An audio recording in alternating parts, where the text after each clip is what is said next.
Ciao a tutti, pace e illuminazione. Saltiamo un po' subito i convenevoli.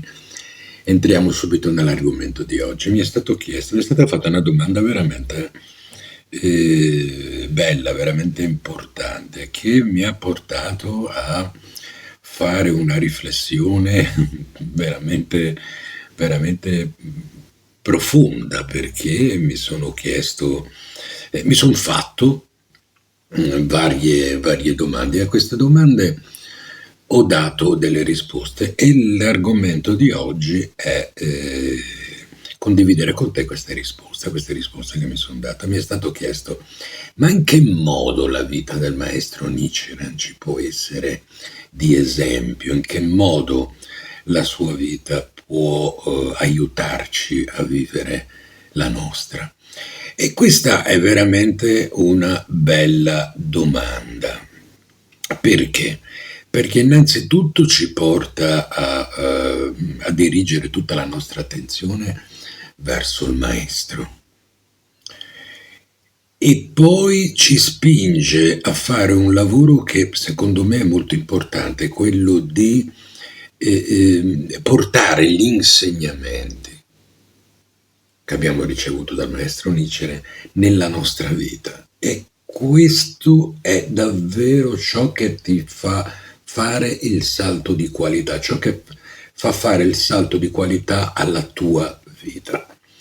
La riflessione, dicevo, è molto importante perché, ad esempio, per riuscire a fare tutto questo, dobbiamo praticamente fare come una sorta di magia e trasformare gli episodi della sua vita in modo che si possano vedere o ritrovare nella nostra vita di tutti i giorni. Ad esempio, ti faccio un esempio. Le persecuzioni che ha vissuto Nichiren. Sai che Nichiren, dal momento in cui ha proclamato il sacro Daimoku, la sua vita è cambiata radicalmente. Quello che doveva essere per lui e per i suoi parenti, quindi per i suoi genitori, per tutti gli abitanti del suo villaggio, una serata, un giorno di gloria, perché in fondo uno dei loro figli, un povero, mettiamola così, no? Era riuscito ad arrivare alla alta carica di monaco Tendai, che già all'epoca fare il monaco era già un bel vantaggio, perché avevi la possibilità innanzitutto di mangiare, di bere e poi di studiare, no? Ma questi seminari l'hanno un po' sempre data. E invece si è trasformata in una ghigliottina. Lui, finito di fare il suo discorso davanti alla platea che si aspettava che il suo discorso probabilmente fosse centrato soltanto sui ringraziamenti alle persone, ai governanti dell'epoca, perché c'erano tutte le personalità, no? Come ho già avuto modo di raccontarti. Loro si aspettavano che fosse un discorso che ringraziasse un po' tutti.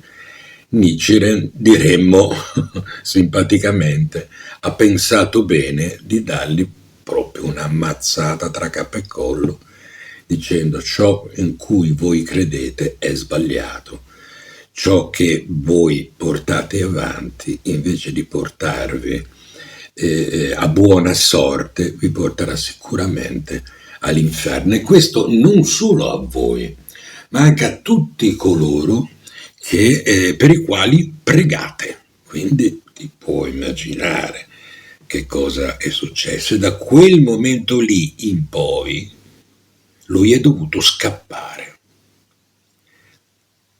Quel giorno lì è stato aiutato da due suoi confratelli istruiti dal suo maestro, che l'hanno scortato, l'hanno portato in un vicolo dietro al tempio e l'hanno fatto scappare perché il signorotto dell'epoca si è alzato in piedi, voleva subito tagliargli la testa. Non ha più visto i suoi genitori, li ha visti decenni dopo, quindi non era con loro quando sono morti. Questo è sempre stato un motivo veramente di grande dolore per Nietzsche. C'è un bellissimo guscio dove racconta alcuni passi di questi sentimenti che stava vivendo e sono seriamente commoventi. Comunque, una persecuzione del genere, come possiamo renderla in nostri giorni? No, ovviamente non si può parlare di persecuzione, no? Ma comunque ci si può arrivare vicino perché noi spesso siamo i nostri persecutori, no?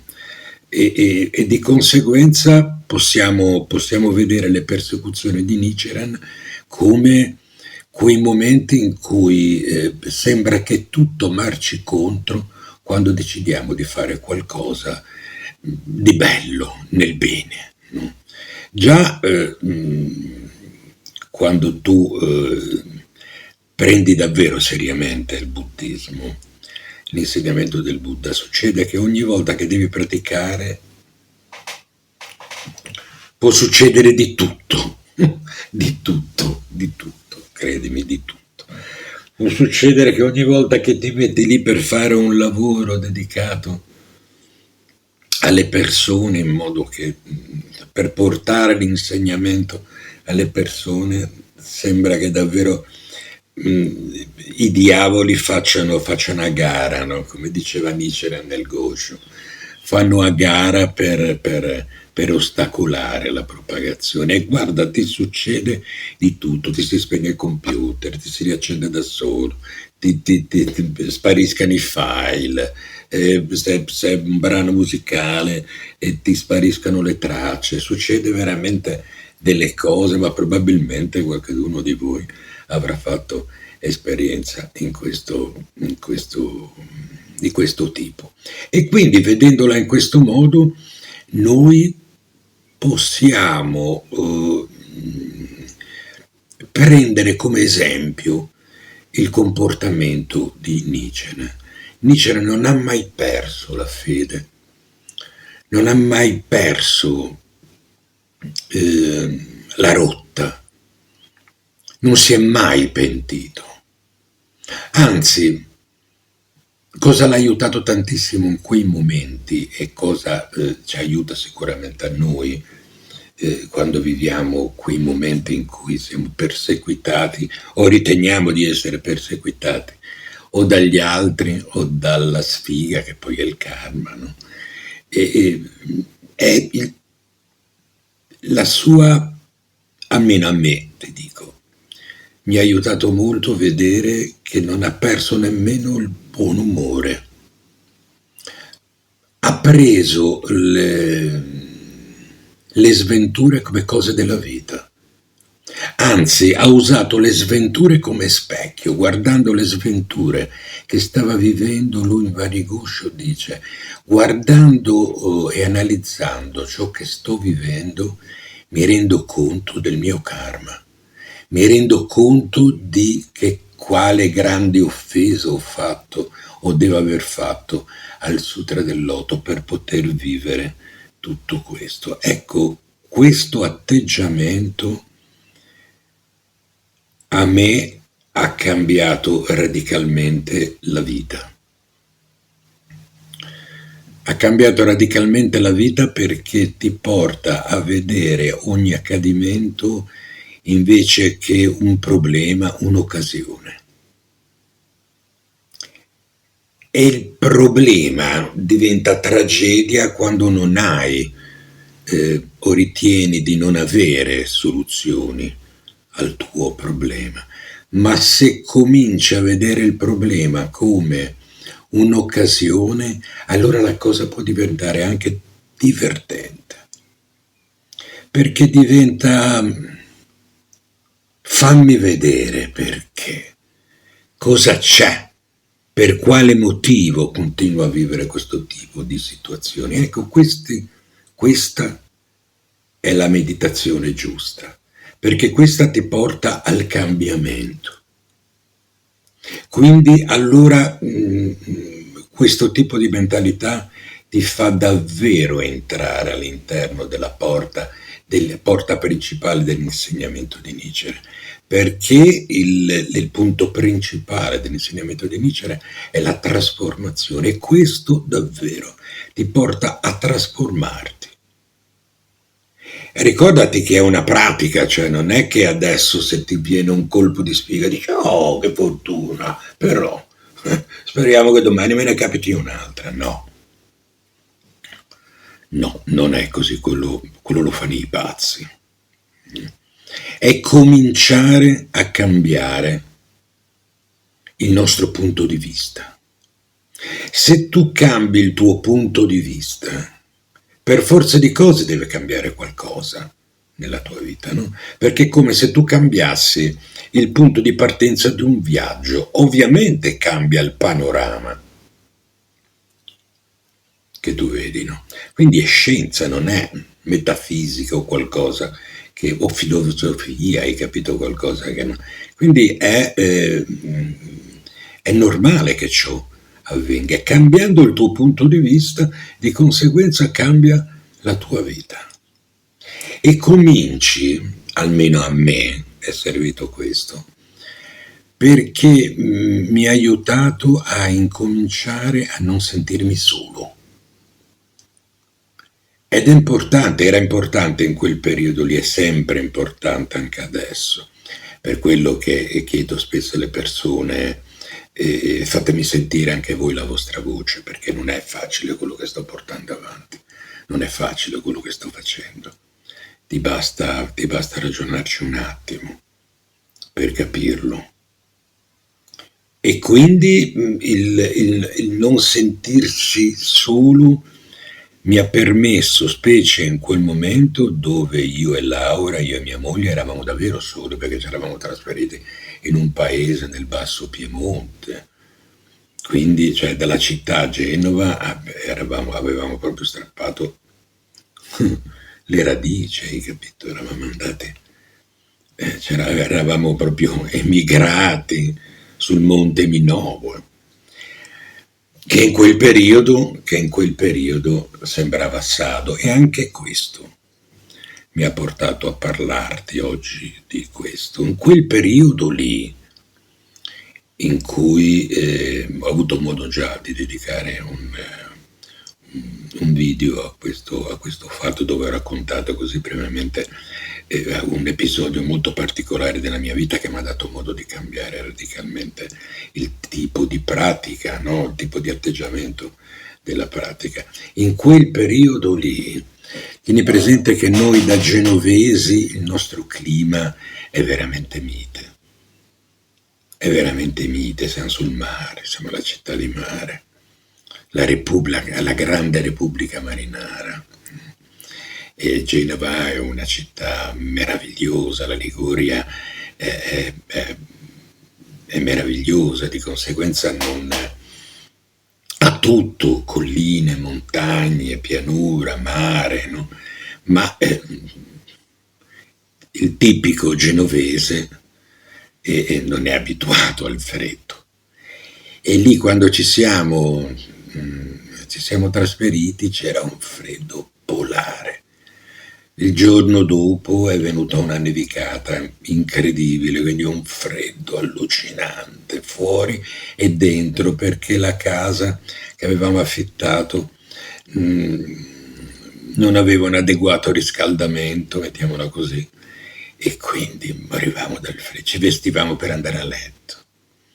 E in quel frangente lì, ecco il motivo per cui te l'ho detto, mi ricordo che alla mattina, quando mi alzavo per fare gonghio, il vapore che usciva dalle mie labbra era talmente grande, talmente intenso, che mi copriva l'altare di fronte, mi copriva il Buzzudan. E mi ricordo che in quel frangente lì mi è venuto in mente Nichiren assado. dove racconta che la neve era talmente alta che le persone non si potevano permettere di andarlo a trovare. Quindi immagina un pochettino, no?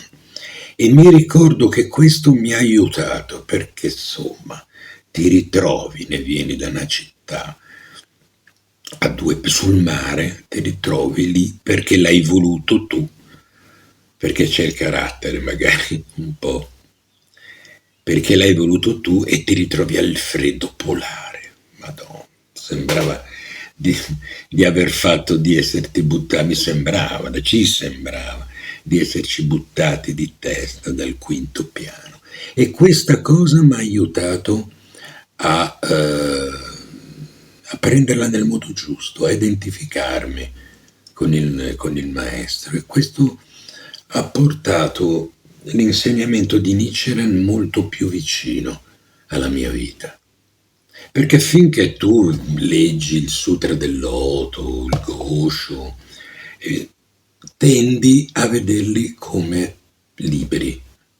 Sì, sono insegnamenti, ci ragioni, va bene, tutto quello che vuoi, ma c'è uno scatto in più, che tu non ti rendi conto, te ne rendi conto dal momento in cui lo fai, perché è uno scatto che probabilmente viene inconsapevole.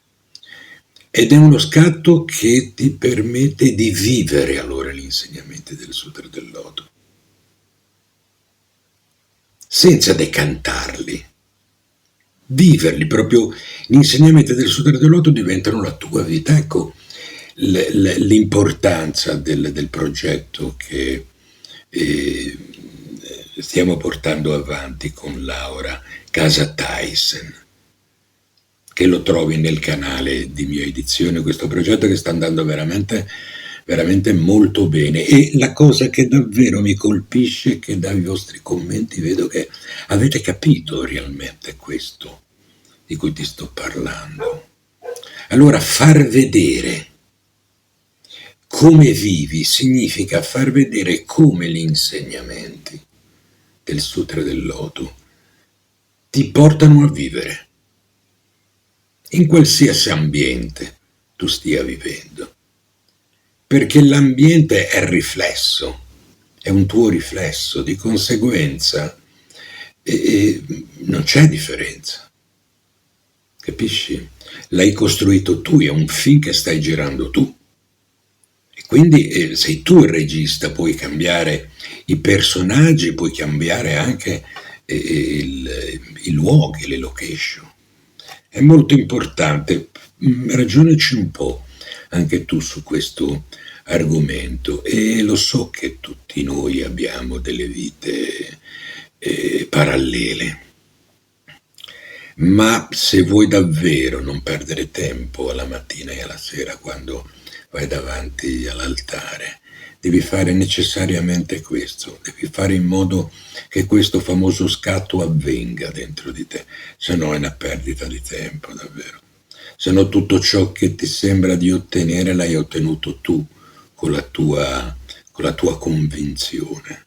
E questo è un argomento per molti altri video, ma soprattutto è l'argomento principale di molte filosofie che stanno prendendo piede ultimamente, filosofie che andrebbero spiegate bene e meglio, perché altrimenti possono davvero creare dei problemi.